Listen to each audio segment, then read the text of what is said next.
12 News at 10 with Mark Curtis and Caribe Divine starts now. We begin tonight with breaking news in Tempe, where there's an ongoing investigation at Tempe Town Lake. Now, all of this is unfolding near Rio Salado Parkway and Mill Avenue. Officials with Tempe Fire say a person was seen swimming before disappearing. Divers have spent the last few hours searching for that person, but we're told the search has been called off for the night. Crews will return tomorrow morning to continue their recovery efforts. We're staying in contact with Tempe police and fire officials for the latest, and we'll keep you updated as we learn more.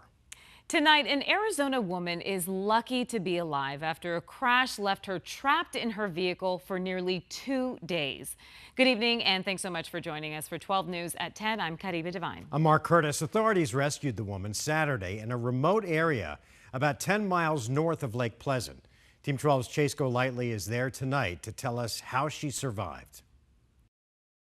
Not only was she stuck in the Arizona desert, but the sheriff's office tells me she was also trapped in her car after she somehow drove off the road and fell 200 feet down. Just off this dirt road, surrounded by nothing but saguaros and desert, a woman in her 50s survived for 36 hours in her car. She was trapped in there. Paul Wick, a spokesperson for the Yavapai County Sheriff's Office, sent us these photos of the aftermath.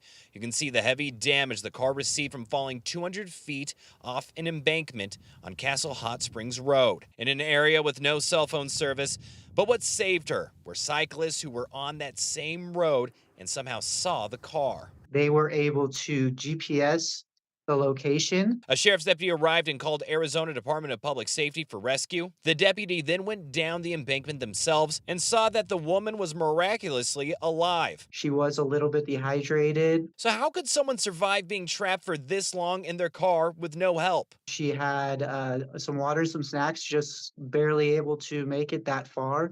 The woman suffered non-life-threatening injuries and was airlifted to a Phoenix area hospital for treatment. The sheriff's office at this time doesn't know what exactly led to the crash. But on Monday afternoon, we did see that same car she was trapped in getting towed away from the crash scene. She's lucky to survive the car wreck. Cody Lundeen is a survival expert who teaches classes on how to live in the desert.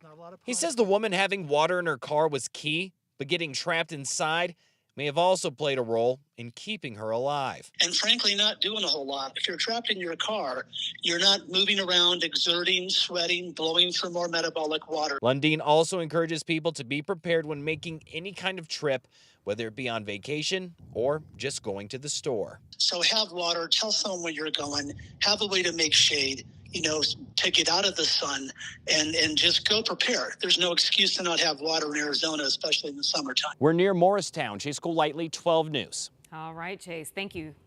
New tonight, some good news from fire crews near Wickenburg. 12 News has learned that the Rose Fire is now 100% contained.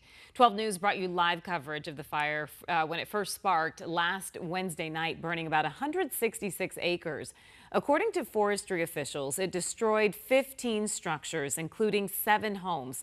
The Bureau of Land Management says that the cause of the fire remains under investigation.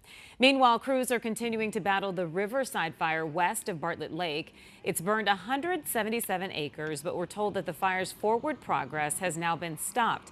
Bartlett Lake Road is now back open in the area, but Riverside Campground Road is still closed. Forest officials are asking everyone to avoid the area for their safety and also the safety of firefighters. All right, let's get a first look at your forecast with meteorologist Lindsay Riley.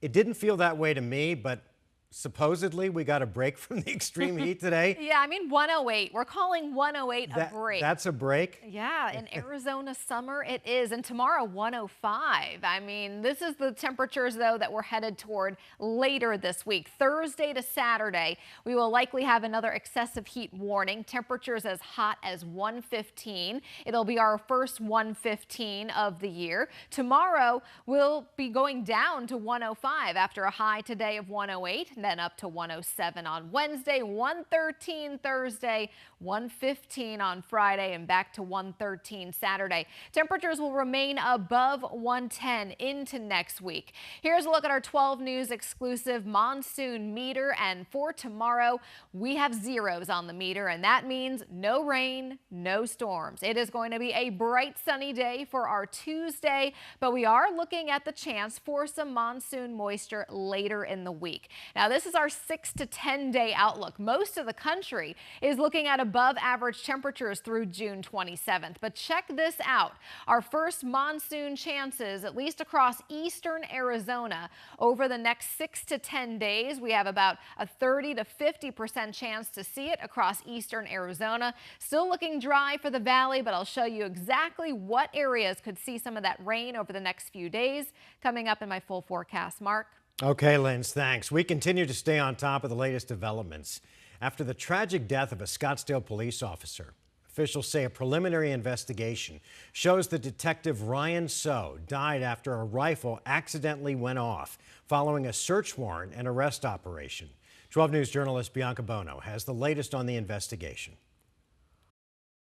The information comes as multiple organizations are creating fundraising efforts to help the wife and 3 children Detective Ryan So leaves behind. We all are moving forward with this in the service today with a very heavy heart. Scottsdale Police Detective Ryan So honored during a Sunday service at Valley Life Church. And I'm preaching today from Ryan's Bible. His unexpected passing coming after 9 years with Scottsdale PD and 4 years serving in the United States Navy. We received a call that one of our officers was in need of emergency assistance near 76th Street and Greenway in North Scottsdale. On Thursday, So's life was cut short. The Mesa Police Department tasked with investigating what happened, and East Valley officials say the preliminary investigation shows after completing the service of a search warrant and arrest operation, detectives from the Special Assignment Unit were unloading equipment from a vehicle, and when Detective So moved a bag, a rifle inside that bag fell to the ground and discharged, striking him. He later died at the hospital. Investigators not yet releasing the make and model of the rifle and ammunition involved or answering questions about who the gun belonged to, Detective So or a colleague, or if it came from the search warrant and arrest operation. As the investigation into So's tragic death continues, several organizations across the valley are raising money to help his wife and 3 children left behind. The 100 Club, the Police Officers of Scottsdale Association, and Valley Life Church. And the Scottsdale Police Foundation has also created a scholarship fund in Detective So's honor. He is the second line-of-duty death in the Scottsdale Police Department's history. We're in Scottsdale. Bianca Bono, 12 News. Okay, Bianca, thanks. We want to give you the latest developments in the Preston Lord murder case. Earlier today, a judge denied a request to release one of the suspects until trial. Dominic Turner is one of 7 suspects charged in the deadly attack. Turner's attorneys argued he has no criminal history, saying he is not part of the Gilbert Goons and is not a danger to others. The state argued that there is strong evidence showing Turner's role in the beating death of 16-year-old Preston Lord, also pointing out that nothing has changed since the original decision to keep Turner in custody until his trial. The judge agreed and rejected releasing Turner. We are following some developing news in Peoria, where it's now been over 2 months since a teen disappeared. Peoria police are looking for 17-year-old Bradley Close. Bradley walked out of a Fry's supermarket on April 8th, leaving behind everything, including his wallet and his cell phone. He was last seen walking westbound near Joe Max Road and 75th Avenue in Peoria.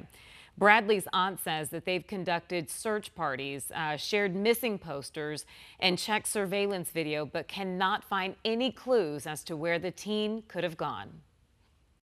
No parent ever wants to, no matter how old your child is, to just have no idea, just disappear into thin air like that.